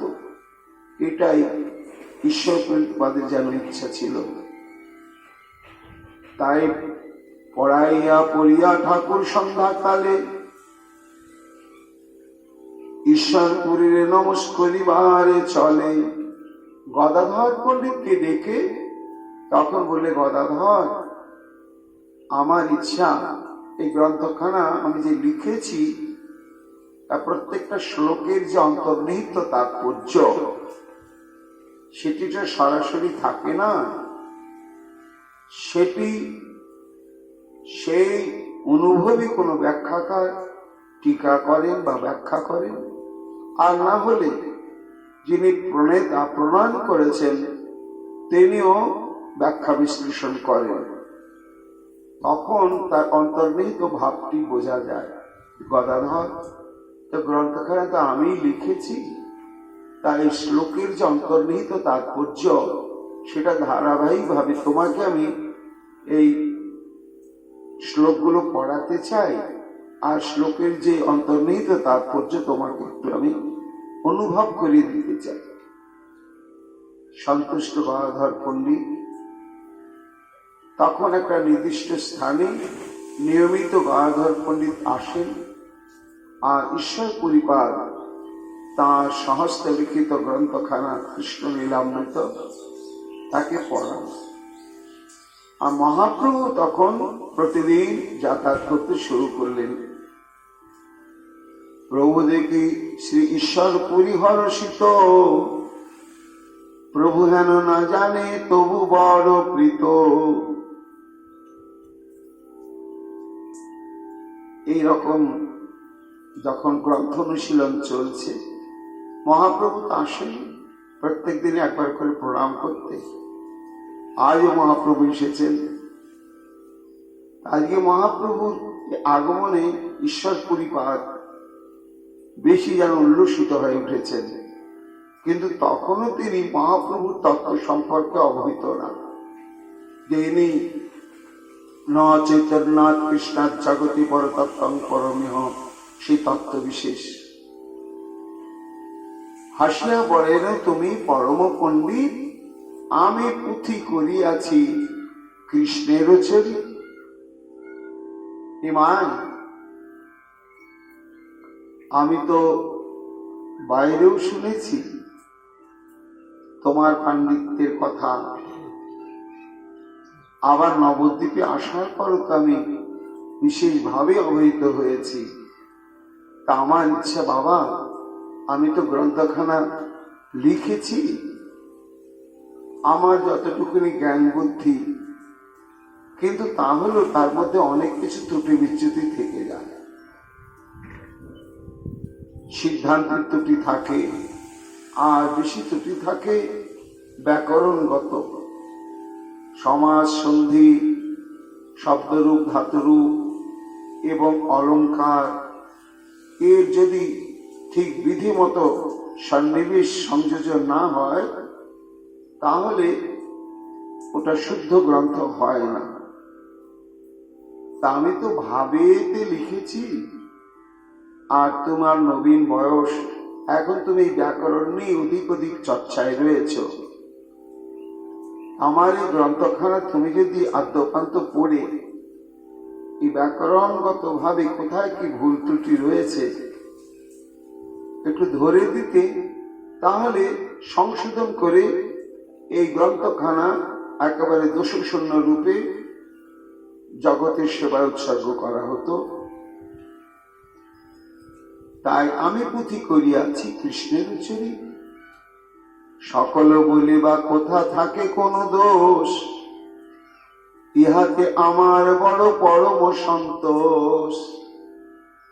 বৃন্দাবন দাস ঠাকুর বলছেন যে ঈশ্বর পরিপাদ তখন তো তিনি জানেন না যে একদিন তার সঙ্গে তার জীবনটা কত গভীর ভাবে জড়িয়ে যাবে। তাই বললেন, যেটা তুমি বিচার করে আমাকে একটু বলো। প্রভু বলে, ভক্ত বাক্য কৃষ্ণেরও বর্ণন, ইহাতে যে দোষ দেখে সে পাপে জল। কত ধন্য মহাপ্রভু। তিনি বললেন, বাবা, এই বিচারটা পরে, ব্যাকরণগত বিচারটা পরে। আগে বিচার হচ্ছে যিনি গ্রন্থ করেছেন বা করেন তার অনুভব শক্তি। তিনি যথার্থ যদি অনুভবী ভক্ত হন এবং এই অনুভবের থেকে তিনি যদি কিছু লিখেন, প্রকাশ করেন, তা ব্যাকরণগত ভাবে যদি সামান্য সেখানে ভুল ত্রুটি থেকে যায়, সেটা বড় কথা নয়। আর এই ভুল ত্রুটি বিচার করে ভুল ধরতে নেই, যদি কেউ ধরে তার সেটা মহাপাপ হবে। ভক্ত বাক্য কৃষ্ণের বর্ণন ইহাতে যে দোষ দেখে সেই পাপী জন। কেন? ভক্তির বাক্যে ব্যাকরণগত ত্রুটি থাকতে পারে, কিন্তু ভাবগত, প্রেমগত বা সিদ্ধান্তগত কোনো ত্রুটি থাকবে না। তা সব থেকে বড় ত্রুটি হচ্ছে সিদ্ধান্তগত, এবং সেখানে যদি ভাব প্রেমের যথার্থ স্পর্শ না থাকে, তাহলে শুদ্ধ ব্যাকরণকে মেনে যতই শ্লোক গ্রন্থ লেখা হোক না কেন, ভক্তি সঞ্চার হবে না কারো অন্তঃকরণে। এই জন্য মহাপ্রভু দৈন্যের সঙ্গে বললেন, বাবা আপনি গ্রন্থ লিখেছেন আর আমাকে একটু বিচার করে ভুল শুদ্ধ নির্ণয় করতে বলছেন। আমি হয়তো করব কি না করব আপনার বাক্য নিশ্চয় সেবা করব আপনার, কিন্তু তার আগে আমি বলছি যে আপনার লিখিত গ্রন্থ এইরকম বিচার অনুশীলনের অনেক ঊর্ধ্বে। কেন না, ভক্তি হচ্ছে সব থেকে বড়, ব্যাকরণের বিধি বিধানটা বড় নয়। মূর্খ বলে বিষ্ণায়, বিষ্ণবে বলে ধীর, দুই বাক্য পরিগ্রহ করে কৃষ্ণবীর। ব্যাকরণ জানে না, সে বিষ্ণায় নম বলে ফুল দিচ্ছে বা নিবেদন করছে, কিন্তু ব্যাকরণগত ভাবে ওটা বিষ্ণায় হবে না, ওটা হবে বিষ্ণবে। তা বিষ্ণবে হচ্ছে ব্যাকরণগত, এটা শুদ্ধ। আর ভাব হচ্ছে যে বিষ্ণবে কি বিষ্ণায় জানি না, আমি প্রেম দিয়ে তোমাকে নিবেদন করছি, তাই বিষ্ণায়। কিন্তু দুই বাক্য পরিগ্রহ করে কৃষ্ণবীর, অর্থাৎ ভগবান ভাবমাখা বাক্যটি গ্রহণ করেন। এটি হচ্ছে মহাজন বাণীতে রয়েছে, মূর্খা বদন্তি বিষ্ণায়, ধীর বদতি বিষ্ণবে, উভয়ন্তু সমং পুণ্যং ভাবগ্রাহী জনার্দনম। মূর্খ মানে নিরক্ষর, মূর্খ মানে এখানে পরতত্ত্ব জ্ঞান শূন্য ব্যক্তিকে বলা হচ্ছে না। মূর্খ শব্দ হচ্ছে যিনি ব্যাকরণ জানেন না। তিনি হয়তো তখন পুজো পাঠ নিবেদন করতে গিয়ে বিষ্ণায় বলছেন, আর যিনি ব্যাকরণ পড়েছেন তিনি বলছেন বিষ্ণবে। এখন প্রশ্ন হচ্ছে যে এই যে নৈবেদ্য নিবেদন করা হলো, একজন বললেন বিষ্ণায় নম আর একজন বললেন বিষ্ণবে নম, ভগবান কারটা গ্রহণ করবেন? তার যিনি অশুদ্ধ ভাবে বললেন ব্যাকরণ ভাবগত, সে তারটা গ্রহণ করবেন না। কিন্তু শাস্ত্র বলছে না, যদি ভাব নিয়ে শুদ্ধ ভাবেও কেউ নিবেদন করেন ওটাও প্রভু গ্রহণ করেন, আর অশুদ্ধ ভাবেও যদি নিবেদন করেন নিষ্কপট ভাব নিয়ে, তাহলে গোবিন্দ আমার ওটাই গ্রহণ করেন। কেন না, তিনি ব্যাকরণ বিচার নিয়ে গ্রহণ করেন না, তিনি গ্রহণ করেন ভাব। তাই উভয়ন্তু সমং পুণ্যম ভাবগ্রাহী জনার্দনম। গোবিন্দ হচ্ছে আমার ভাব গ্রহণকারী। এই জন্য ঈশ্বরপুরীকে বলছেন মহাপ্রভু যে আপনি তো এটা ভক্তি এবং ভাব নিয়ে লিখেছেন আর আমাকে শুদ্ধ করতে বলছেন। তা এই যে শুদ্ধ এবং অশুদ্ধ বিচার, অনেক সময় আমরা এটা নিয়ে খুব বাড়াবাড়ি করে ফেলি, কিন্তু তা নয়। মহাপ্রভুই সেটা পরবর্তীতে জানিয়ে দেবেন, যেটা আমরা চৈতন্য চরিতামৃতে পাই। সেটা হচ্ছে মহাপ্রভু যখন দক্ষিণ ভারত পরিভ্রমণ করছেন, করতে করতে শ্রীরঙ্গ ক্ষেত্রে উপস্থিত হলেন। রঙ্গনাথজির সৌন্দর্য মাধুর্য দর্শন করে আর সেখানকার ভক্তগণের ভক্তি ব্যবহারে মুগ্ধ হয়ে মহাপ্রভু এখানে প্রায় 4 মাস অবস্থান করেছিলেন। তা প্রত্যেক দিন তিনি রঙ্গনাথ মন্দিরে যেতেন আর প্রাণ খুলে নৃত্য গীত আদি করতেন। হঠাৎ কিছুদিন থেকে যাচ্ছেন, দেখছেন একজন ব্রাহ্মণ গীতা পাঠ করে। শ্রীরঙ্গ ক্ষেত্রে রহে এক বৈষ্ণব ব্রাহ্মণ, দেবালয়ে বসে করে গীতা আবর্তন। অষ্টাদশ অধ্যায়ের পরে আনন্দ আবেশ, অশুদ্ধ পরে লোকে করে উপহাসে। ভাবনি প্রত্যেক দিনই সে গীতা পাঠ করে আপন মনে। গীতাটা নিয়ে আসে, ওই নাট মন্দির একটি জায়গায় আসন পেতে বসে, আচমন আদি করে একটু ধূপটা জ্বালিয়ে দিয়ে ভক্তিগত ভাবে প্রত্যেক দিন একই জায়গায় বসে বসে নির্দিষ্ট একই সময়ে একেবারে প্রথম অধ্যায় থেকে অষ্টাদশ অধ্যায় গীতাটি ওইখানে তিনি পাঠ করেন একা। কিন্তু যখন পাঠ করেন ভাবে, তা যারা শুনতে পায় তারা হাসে, টিটকিরি করে, উপহাস করে। কেন? অশুদ্ধ পারে, সমস্ত উচ্চারণগুলি অশুদ্ধ। কেহ হাসে কেহ নিন্দে, কাহা নাহি মানে, আবিষ্ট হইয়া গীতা পড়ে আনন্দিত মনে। কে হাসে, কে নিন্দা করে, কে ভুল ধরে, ব্রাহ্মণের কিন্তু মোটেও ভ্রুক্ষেপ নেই। সে আপন ভাবে আপন প্রেমে গীতা যখন পাঠ করেন তখন তার অবস্থাটি কেমন হয়? পুলকাশ্র কম্পোষেদ যাবত পঠন, দেখি আনন্দিত হইল মহাপ্রভুর মন।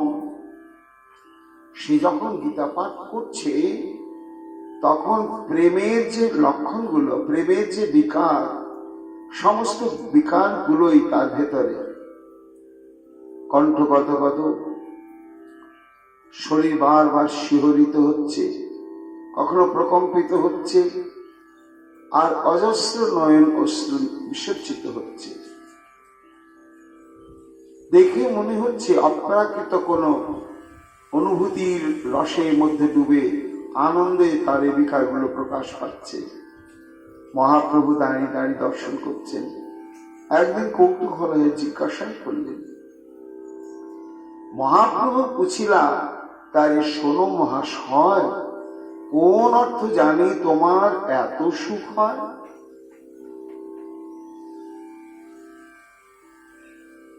তুমি তো শুদ্ধভাবে গীতা পাঠ করছো না, কিন্তু তোমাকে দেখে মনে হচ্ছে যে তুমি একটা অপ্রাকৃত দুর্লভ ভাবের স্রোতে তুমি ডুবে আছো। যে বস্তুটি পেতে জন্ম জন্মান্তরে কঠোর তপস্যা ব্রত ভজন অনুশীলনের প্রয়োজন রয়েছে, তা কেন তোমার এই অবস্থা হচ্ছে? কি অনুভব করছো তুমি? তুমি তো গীতা পাঠ করছো, সমস্ত উচ্চারণগুলোই একেবারে ভুল, কিন্তু তোমার এত আনন্দ হচ্ছে কেন? বিপ্র কহে, মূর্খ আমি, শব্দার্থ না জানি, শুদ্ধ গীতা পড়ি গুরু আজ্ঞা মানি। ব্রাহ্মণ মহাপ্রভুকে দেখে প্রণাম করে বলছেন, প্রভু, আমি তো ব্যাকরণ পড়িনি, এই জন্য আমি শুদ্ধভাবে উচ্চারণ করতেও পারি না, তবু পড়ি কেন? না, আমার গুরুদেবের নির্দেশ, বাবা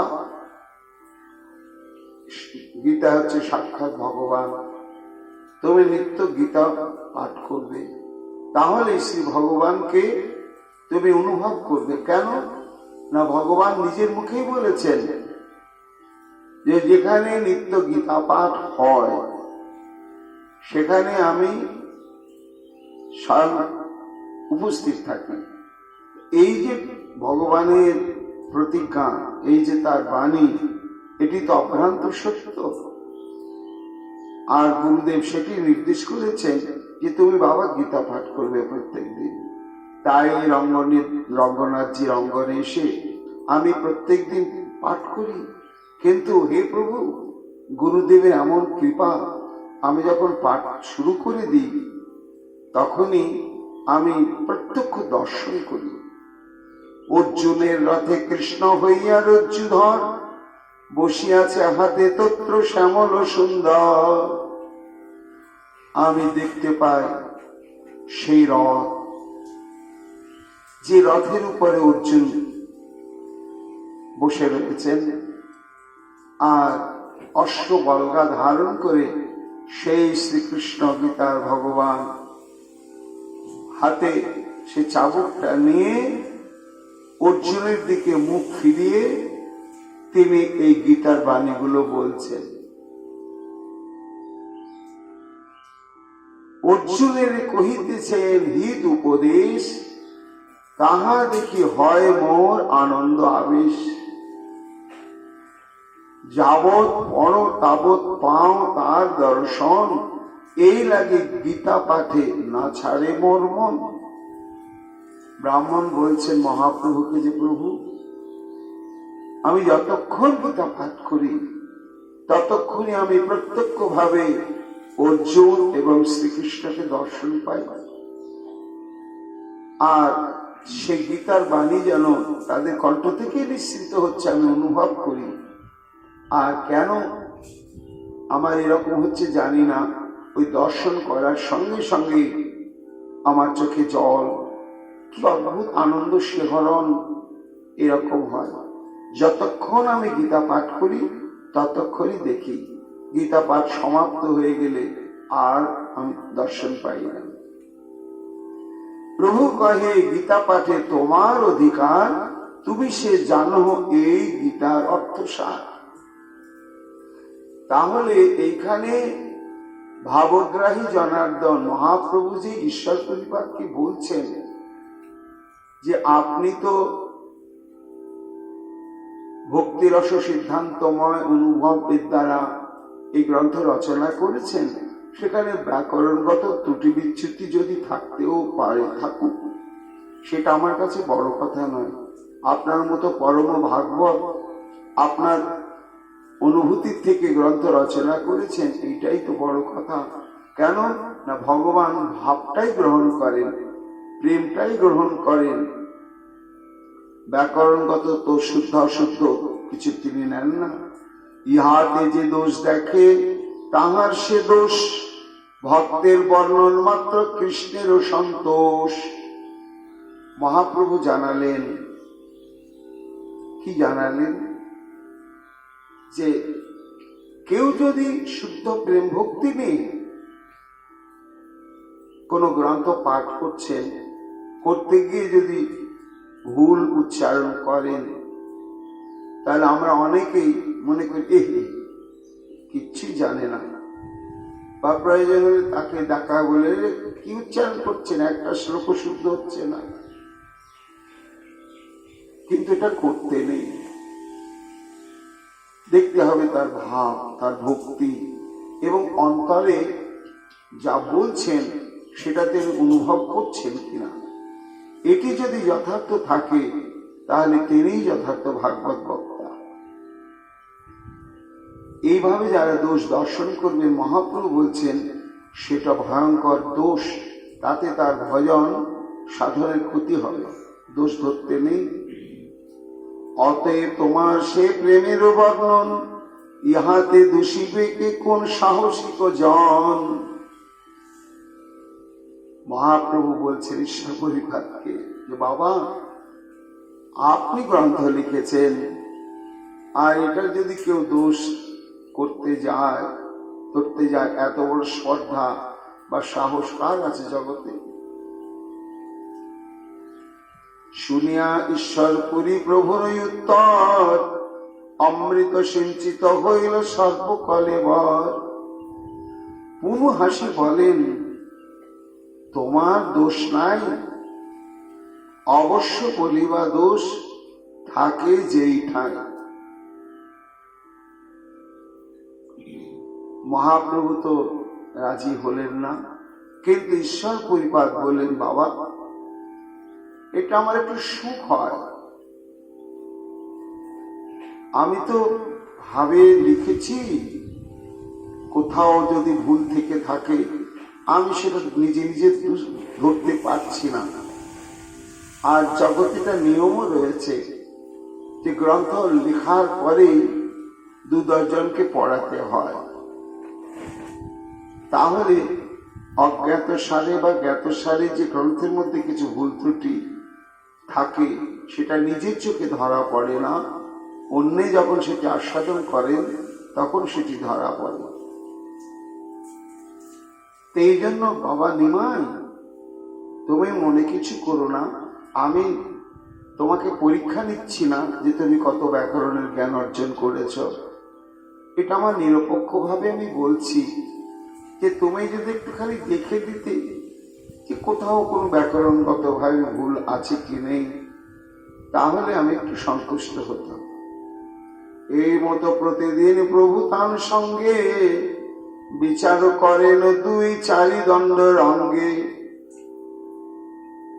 মহাপ্রভু রাজি হলেন, হয় সময় করে আসে, গদাধরকে তো গ্রন্থখানা পড়াচ্ছেন ঈশ্বর পরিবার। তারপরে মহাপ্রভুর সঙ্গে প্রত্যেকটা শ্লোকে ব্যাকরণগত বিচার বিশ্লেষণ শুরু হয়। একদিন প্রভু তান কবিত্ব শুনিয়া হাসি দুষিলেন ও ধাতু না লাগে বলিয়া। এইভাবে চলতে চলতে চলতে চলতে একদিন মহাপ্রভু একটা শ্লোক দেখেই আর সেটি পাঠ করছিলেন, ঈশ্বর পরিপাদ শোনাচ্ছিলেন শচীনন্দনকে। উনি একটু হাসলেন, হেসে বললেন, বাবা এই শ্লোকটাতে একটুখানি ত্রুটি মনে হচ্ছে। হ্যাঁ বাবা, কি ত্রুটি আছে বলো না? যে ধাতুর রূপটা আপনি যেভাবে দিয়েছেন, এই ধাতুর রূপটা কিন্তু এইরকম হয় না। প্রভু বলে, এ ধাতু আত্মনেপদী নয় বলিয়া চলিলা প্রভু আপন আলয়। কেন না সংস্কৃতে ধাতুরূপ আর শব্দরূপ আছে। এই ধাতুরূপগুলো 2 রকম, এক হচ্ছে আত্মনেপদী আর এক হচ্ছে পরস্ময়ী। যখন কোন ক্রিয়ার ফল কর্তা নিজেই ভোগ করেন তখন সেই ক্রিয়ার রূপটা হয় আত্মনেপদী। আর যখন কোন ক্রিয়ার ফলটা কর্তা নিজে ভোগ না করে অপরেকে ভোগ করছে তখন সেই ক্রিয়ার ধাতুরূপটা হয় পরস্ময়ী। এই জন্য সংস্কৃতে পরস্ময়ী আত্মনেপদী আবার উভয় পদীও আছে। কোন কোন ধাতু রয়েছে আত্মনেপদীও বটে আবার পরস্ময়ী বটে। এখন এই শ্লোকের মধ্যে যে ধাতুরূপটি ব্যবহার করেছেন পুরীপাদ, সেটাকে তিনি আত্মনেপদী ভেবেছেন, ভেবে তদনুরূপী তার রূপটা দিয়ে শ্লোকটা রচনা করেছেন। মহাপ্রভু বললেন যে প্রকৃতপক্ষে এটা আত্মনেপদী ধাতু নয়, এটা পরস্ময়ী ধাতু।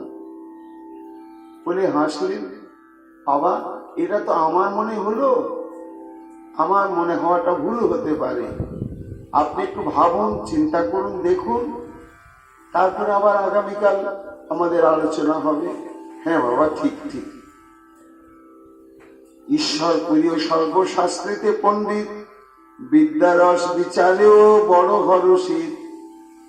প্রভু গেলে সেই ধাতু করেন বিচার, সিদ্ধান্ত করেন তহি অশেষ প্রকার। সেই ধাতু করেন আত্মনেপদী নাম, আর দিনে প্রভু গেলে করেন ব্যাখ্যান। এইবার বৃন্দাবন দাস ঠাকুর বলছেন, ঈশ্বর পরিপাদ তো কম পণ্ডিত না, সারা ভারতবর্ষ পর্যটন করেন তিনি পণ্ডিত সমাজের মধ্যে। কাজে তিনি চারিদিক থেকে বিচার করে করে দেখলেন যে নিমাই বললে এটা আত্মনেপদী হবে না। উনি খুঁজে খুঁজে সিদ্ধান্তই পেলেন না। যত যত ব্যাকরণের প্রণেতাগণ রয়েছেন তাদের সূত্র সিদ্ধান্ত বিচার করে পেলেন না। তখন মনে মনে ভাবলেন যে নিমাই পণ্ডিত এটা বোধহয় ঠিক বললে না। তারপর একদিন আবার মহাপ্রভু এসেছেন। প্রভু গেলে সেই ধাতু করেন বিচার, সিদ্ধান্ত করেন তহি অশেষ প্রকার। সেই ধাতু করেন আত্মনেপদী নাম, আর দিনে প্রভু গেলে করেন ব্যাখ্যান। যে ধাতু পরস্ময়ী পদী বলি গেলা তুমি, তাহারে স্বাধীন আত্মনেপদী আমি। নিমাই, আমি বুঝতে পারছি না যে তুমি কোন সূত্রের বিচার অনুসারে এই ধাতুটাকে তুমি পরস্ময়ী বললে। আমি এখনো বুঝতে পারলাম না বাবা।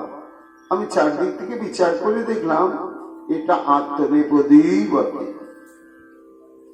ব্যাখ্যানে শুনিয়া প্রভু পরম সন্তোষ, ভৃত্য জয় নিমিত্ত না দেন আর দোষ। বৃন্দাবন দাস ঠাকুর বলছেন, মহাপ্রভু দেখলেন যে আমি যে দৃষ্টিকোণে বিচার করে দেখেছি এটাই ঠিক, কিন্তু উনি যেটা বলছেন উনি উনার জ্ঞানের দ্বারা যতটা দেখেছেন, কিন্তু এর বাইরে যে আরো কোনো সিদ্ধান্ত রয়েছে সে সম্পর্কে উনি হয়তো জানেন না। তাহলে আমার এখন কর্তব্য কি? আমি যদি আবার তর্ক আরম্ভ করে দিই, আমি যদি আবার বারবার যে না না আপনি ওটা ভুল বলছেন এটাই হবে, উনি মনে কষ্টও পাবে। তা আসল কথা হচ্ছে শ্লোকের ভাবগত রসগত যে বিচার সেটা যেন প্রকাশিত হয়। এখন সেটা আত্মনেপদী বা পরস্ময় এটা বড় কথা নয়। তা সেই শ্লোকের মাধ্যমে যে লীলা প্রসঙ্গ কৃষ্ণচরিতের ঈশ্বর পরিপাদ বর্ণনা করছেন তাতে অনুবাদ করতে গিয়ে বা শ্লোকের মর্মার্থ গ্রহণ করতে গিয়ে কোনো অসুবিধা নেই। এটা যারা ব্যাকরণ জানে তারা এটা নিয়ে ভাববে, তবুও সাধারণ ব্যাকরণের পণ্ডিতরাই ভুলটা ধরতে পারবে না। তখন তিনি আর দোষটি ধরলেন না, যা ঈশ্বর পরিপাদ বললেন সেটাকে স্বীকার করে নিলেন। কিন্তু এই স্বীকার করে নেওয়ার পেছনে বৃন্দাবন দাস ঠাকুর কি দেখলেন না? ভৃত্য জয় নিমিত্ত না দেন আর দোষ। বৃন্দাবন দাস ঠাকুর বলছেন ভৃত্য মানে ভক্ত। ভগবান চিরকালই ভক্তকেই বাড়িয়ে দেন, নিজেই পরাজয় স্বীকার করেন আর ভক্তের জয় ঘোষণা করেন। এই ভক্তকে জয়ী করা, ভক্তের কাছে চিরকাল নিজে হেরে যাওয়া, ছোট হওয়া, এটা ভগবানের একটা অনন্য সাধারণ বৈশিষ্ট্য। এটা চিরকালই রয়েছে।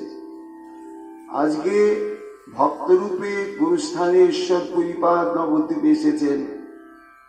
মহাপ্রভু নিজে তার কাছে হার স্বীকার করে ঈশ্বর পরিবাদের মর্যাদাকে বাড়িয়ে দিলেন, তাকে আনন্দ বিধান করলেন। তা ভক্তের যেমন জীবন সাধনা ভগবানকে সুখ দেওয়া, আনন্দ দেওয়া, তেমনি ভগবানেরও জীবন সাধনা ভক্তকে সবসময় সুখ বা আনন্দ দেওয়া। তিনি দেখলেন ঈশ্বরী পূর্ণিপাদের যদি আমি এখন ভুল ধরতে যাই তাহলে তার মর্যাদা রক্ষণ হবে না। আর তিনি জয়লাভ করুন, তার মহান গুণ জগতে প্রচারিত হোক। আর চিরকালই তো তার স্বভাব, ভক্তের কাছে তিনি হেরেই থাকেন। তার দৃষ্টান্ত বৃন্দাবন দাস ঠাকুর তুমি যে বলছো ভক্ত যায় নিমিত্ত না দেন আর দোষ, এই ভক্ত যায় নিমিত্ত হ্যাঁ ভাগবতে রয়েছে। ওই যে বাৎসল্যে মা যশোদার কাছে কেমন হার স্বীকার করলেন, সমাতু শীর্ণ গাত্রায়া বিশ্বস্ত কবরস্রজ দৃষ্টা পরিশ্রমং কৃষ্ণ কৃপাশীর সবন্ধনে। সর্বশক্তিমান, যার ভিতর নাই বাহির নাই, যাকে বাঁধা যায় না, ধরা যায় না, ছোঁয়া যায় না, পরিমাপ করা যায় না, ওজন করা যায় না, সেই তত্ত্ব বিশেষ হার স্বীকার করলেন যশোদার কাছে। দেখিয়া মায়ের শ্রম প্রভু কৃপাময়, আপনার বন্ধন আপনে প্রভু লয়। ভকত বৎসলয় আমি ভকত অধীন, ভকতে আমাতে কিছু নাহি হয় ভিন। আমার মায়াতি বন্দী তিন ভুবন, ভক্তের ইচ্ছাই লই আপনি বন্ধন। যখন মা বানবার চেষ্টা করছেন তখন লড়াই আরম্ভ হয়ে গেল।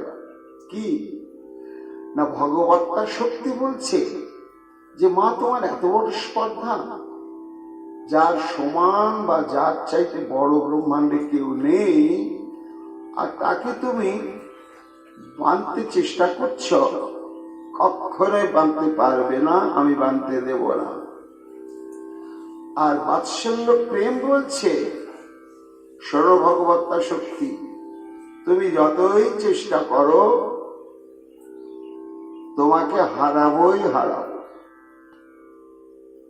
এখন ভগবত্তা শক্তির সঙ্গে বাৎসল্য প্রেমের সংঘর্ষ, মাঝখানে ভগবান রয়েছে। এখন ভগবত্তা শক্তি দেখছে, আচ্ছা আমি তো ভগবানকে ছোট করতে চাই না, বাধা পড়ুক সেটা তো আমি তো চাই না, আমি তো যুদ্ধ করেই যাচ্ছি আর করবই, কিন্তু ভগবানের কোন দিকে দুর্বলতা। তখন সর্বকতা শক্তি তাকিয়ে দেখছেন, এই রে ভগবানের যে কৃপা শক্তি সেটা ওই বাৎসল্য প্রেমের দিকেই গড়ে গড়ে যাচ্ছে, এই দিকে আর আসছেই না। তখন ভগবানের সর্বকতা শক্তি হার স্বীকার করলেন যে ভক্তের প্রেমেরই জয় হোক, প্রেমেরই জয় হোক। ভগবান বাধা পড়লেন, ধরা দিলেন, হার স্বীকার করলেন, তাকে কেউ ধরতে পারে না। এটা বাৎসল্য প্রেমে হার স্বীকার ভগবানের। আবার ভাগবতে রয়েছে সখ্য প্রেমে হার স্বীকার। উবাহু কৃষ্ণ ভগবান শ্রীদাম পরাজিত বৃষভংশ ভদ্রসেনস্তু প্রলম্ব রোহিণী সুতম। খেলা হচ্ছে, দুই দল, একটা বলরামের দল, একটা কৃষ্ণের দল। বলরামের দল কৃষ্ণের দল আলাদা। খেলার হার জিত কি না, যারা জিতবে তারা কাঁধে চাপবে, আর যারা হারবে তারা কাঁধে নেবে, আর ওই ভান্ডির বট ওইখান পর্যন্ত কাঁধে করে নিয়ে যেতে হবে। এখন হারুয়া কৃষ্ণ হেরেই গেল।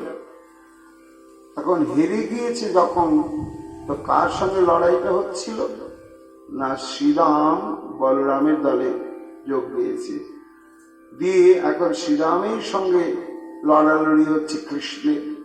আর কৃষ্ণ গেল হেরে। এই তুই হেরে গেলি হারুয়া, তা কাঁধে নেই, তুই বড্ড ভারী। আরে ভারী কারি ও পরের কথা, হেরেছিস, খেলার নিয়ম, কাঁধে নিতে হবে, তোকে নিতেই হবে। হার স্বীকার করলেন, কাঁধে নিয়ে চলে যাচ্ছে। বাৎসল্য প্রেমের কাছে সমস্ত ভগবত্তার শক্তি লুটিয়ে পড়ে হার স্বীকার করলেন। এটি ভগবানের সুখ। আবার দাস্য প্রেমে হার স্বীকার করলেন কোথায়? বিশ্বদেবের কাছে, কুরুক্ষেত্রে। ভগবান প্রতিজ্ঞা করলেন, কুরুক্ষেত্রের যুদ্ধে আমি অস্ত্র ধরব না, কিছুতেই ধরব না। আর বিশ্ব প্রতিজ্ঞা করলেন, ঠাকুর আমি যদি একান্ত মনে তোমার চরণ আরাধনা করে থাকি, আমিও প্রতিজ্ঞা করলাম তোমার প্রতিজ্ঞাকে আমি ভাঙবো ভাঙবো ভাঙবই। আর সত্যি কুরুক্ষেত্রে ভেঙে দিলেন ভগবানের প্রতিজ্ঞা। ভগবান হার স্বীকার করলেন, স্বনিগম অপহায় মত প্রতিজ্ঞাম ঋতমধিম কর্তুম প্লুত রথস্থ ধৃত রথ চরণ অভ্যাচলদ্গু হরিবিব হন্তমিব গতোত্তরীয়। আমি সেই গোবিন্দের চরণে শরণাগতি লাভ করলাম। আমার প্রতিজ্ঞা ছিল তোমাকে অস্ত্র ধরাবই, আর যে গোবিন্দের প্রতিজ্ঞা ছিল আমি অস্ত্র ধরব না, আমি তাকে অস্ত্র ধরাতে বাধ্য করে তার প্রতিজ্ঞাকে ভাঙতে সমর্থ হয়েছিলাম। অর্থাৎ তিনি ভক্তির কাছে হার স্বীকার করেছিলেন। এমন যে শ্রী গোবিন্দ, সেই গোবিন্দের চরণেই আমি শরণাগতি লাভ করছি। এইখানে বিশ্বদেব ছিলেন দাস্য ভক্ত। তিনি নিজেকে শ্রীহরি দাস রূপে ভগবানকে আরাধনা করতেন। ব্যাসাবতার বৃন্দাবন দাস ঠাকুর বলছেন যে দেখো ভক্তের কাছে হার স্বীকার করেন। তারপরে তো রাসলীলার তো কোনো কথাই নাই। রাধার কাছে হেরে যেতে বাধ্য হলেন। বিষম সংকট তালে বাজাইব বাঁশি, ধনু অঙ্কের মাঝে নাচ দেখিব প্রেয়সী। জিনিলে তোমারে দেব মোহন মুরলী, আর হারিলে তোমার লব বেসর কাছুলি। যেমন বলে শ্যামনগর তেমনি নাচে রায়, মুরলী লুকায় শ্যাম চারুপানে চায়। সবে বলে রায়ে জয়, নাগর হারিলে দুঃখিনী কহে গোপী মন্ডলী হাসানে। হাসিকা এই যে ভক্তের কাছে হেরে যাওয়া, এটি হচ্ছে তার স্বরূপগত বৈশিষ্ট্য। এটি বৃন্দাবন দাস ঠাকুর বলছেন। আজকে ঈশ্বর পরিপাদের মর্যাদাকে বাড়ি দেওয়ার জন্য প্রভু নিজেই হার স্বীকার করলেন। সর্বকালে প্রভু বাড়ায় নিভৃত্ত জয়, এই তার স্বভাব সকল বেদে কয়। এই মতো প্রতিদিন বিদ্যারস রঙ্গে আছিলা ঈশ্বরপুরী গৌরচন্দ্র সঙ্গে। ভক্তিরসে চঞ্চল একত্র নহে স্থিতি, পর্যটনে চলিলা পবিত্র করি খিটি। তারপরে কিছুদিন এইভাবে মহাপ্রভুর সঙ্গ তথা নবদ্বীপে অষ্টমকরের সঙ্গ করে ঈশ্বর পরিবার আবার পর্যটনের নবদ্বীপ পরিত্যাগ করে অন্যত্র চলে গেলেন। এই যে ঈশ্বরপুরী পাদের নবদ্বীপে আগমন, মহাপ্রভুর সঙ্গে মিলন, এই প্রসঙ্গ শ্রবণ কীর্তনের ফলশ্রুতি বলছেন বৃন্দাবন দাস ঠাকুর। যে শোনায় ঈশ্বরপুরীর পূর্ণ কথা, তার বাস হয় বিষ্ণু পাদ পদ্ম যথা। এই ঈশ্বরপুরী প্রসঙ্গ যারা শ্রবণ করবেন, তারা অন্যান্য ভজন অঙ্গ ঠিকভাবে ভজন সাধন করতে পারুন বা না করুন, এই ঈশ্বর পরিপাদের প্রসঙ্গ শ্রবণের এমন একটা অলৌকিক মহিমা যে নিশ্চিত রূপে তারা শ্রী ভগবানের পদ্ম প্রাপ্ত হবেনই হবে। কেন মাধবেন্দ্র ঈশ্বর পরিপাদের কি এত মহিমা? না, যত প্রেম মাধবেন্দ্র পুরীর শরীরে, সন্তোষে দিলেন সব ঈশ্বর পুরীরে। মহাপ্রভুর দীক্ষা গুরু পরে হবেন এই ঈশ্বর পরিপাদ, আর ঈশ্বর পরিপাদের দীক্ষা গুরু হচ্ছে মাধবেন্দ্র পরিপাদ, আর মাধবেন্দ্র পরিপাদই হচ্ছে কৃষ্ণ ভক্তির মূল আদি গুরু। তা যত প্রেম মাধবেন্দ্র পুরীর শরীরে, সন্তোষে দিলেন সব ঈশ্বর পুরীরে। পাইয়া গুরুর প্রেম কৃষ্ণের প্রসাদে, ভ্রমেণ ঈশ্বর পুরী অতি নির্বিরোধে। কবে কিভাবে গুরুদেব মাধবেন্দ্র পুরী ঈশ্বর পরিপাদকে প্রেম দিয়েছিলেন?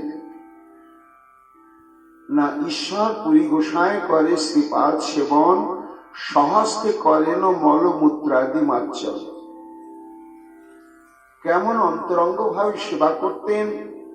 গুরু সেবাই হচ্ছে একমাত্র ভগবত প্রাপ্তির মূল কারণ। তাতে কৃষ্ণ ভজে করে গুরুর সেবন, মায়াজাল ছোটে পায় কৃষ্ণের চরণ। এই তত্ত্বটি সম্যক উপলব্ধি করে সর্বধরনেরই তিনি পরিচর্যা করতেন। শুধু পরিচর্যারূপী সেবা নয়, প্রসঙ্গ রূপা সেবাও। দুই প্রকার সেবায় মাধবেন্দ্র পুরী করতেন। নিজের হাতে মলমূত্র পরিষ্কার করা, অঙ্গ সম্বর্ধন করা, রন্ধনার্জিক কার্য সমাধা করা। আবার গুরুদেব এখন কোন লীলা প্রসঙ্গ শুনতে ইচ্ছা করেছেন সেটি অনুভব করে শ্রীমদ্ ভাগবত থেকে বা রসগ্রন্থ থেকে তদনুরূপ শ্লোক গুরুদেবকে শুনিয়ে তাকে সুখ দেওয়া। এইভাবে সর্বতভাবে মাধবেন্দ্র পুরী পাদের সেবা করতেন ঈশ্বরপুরী। নিরন্তর কৃষ্ণ নাম করায় স্মরণ, কৃষ্ণ লীলা কৃষ্ণ শ্লোক শুনায় অনুক্ষণ। একদিকে মলমূত্র পরিষ্কার করা, আর একদিকে তাকে ভাগবতী কথা শ্রবণ করে প্রসঙ্গ রূপা সেবা। তুষ্ট হইয়া পুরী তারে কইল আলিঙ্গন, বর দিল কৃষ্ণে তোমার হৌক প্রেমধন। যখন অপ্রকট হতে চলেছেন মাধবেন্দ্র পুরীপাদ, তখন কাছেই ছিলেন ঈশ্বর পুরীপাদ। তখন বলেন, আমি তো যাচ্ছি ঈশ্বরপুরী, যাও, তোমাকে আমি বর দিলাম, তোমার অন্তরে কৃষ্ণ প্রেম ভক্তি সবসময় অবস্থান করুন। সেই হইতে ঈশ্বরপুরী প্রেমের সাগর, রামচন্দ্র পুরী হইল সর্বনিন্দাকর। শ্রীকৃষ্ণ চৈতন্য নিত্যানন্দ চাঁদ জানো, বৃন্দাবন দাস তছু পদ যুগে গান। এই বলে বৃন্দাবন দাস ঠাকুর চৈতন্য ভাগবতের এই অধ্যায় এখানে সমাপ্ত করলেন। আগামীকাল আমরা মহাপ্রভুর পরবর্তী লীলা প্রসঙ্গ শ্রবণ কীর্তন করব। এখনকার মতো চৈতন্য ভাগবত প্রসঙ্গ এখানে বিশ্রাম লাভ করছে। নরহরি প্রাণ গোরা গৌরাঙ্গ হে, গোরা গোরা গোরা গোরা গৌরাঙ্গ হে, হা গোরা প্রাণ গোরা গৌরাঙ্গ হে, জীবনে মরণে গোরা গৌরাঙ্গ হে, হা গোরা প্রাণ গোরা, হা গোরা প্রাণ গোরা।